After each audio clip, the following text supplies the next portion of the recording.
আগামী ১২ ফেব্রুয়ারি ত্রয়োদশ জাতীয় সংসদ নির্বাচন ও গণভোটের আগে বাংলাদেশে অবস্থানরত মার্কিন নাগরিকদের জন্য ঢাকার মার্কিন দূতাবাস বিশেষ নিরাপত্তা সতর্কতা জারি করেছে।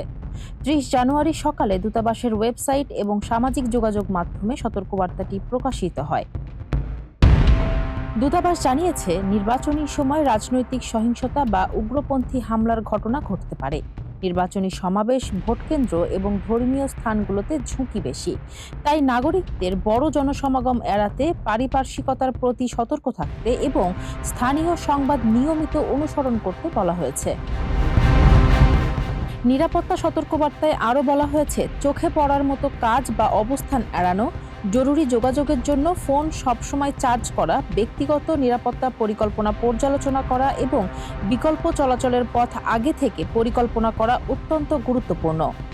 মার্কিন দূতাবাসের এই পদক্ষেপকে বিশেষ করে ভোটের দিন নিরাপত্তা ও সচেতনতা বাড়ানোর উদ্যোগ হিসেবে দেখা হচ্ছে।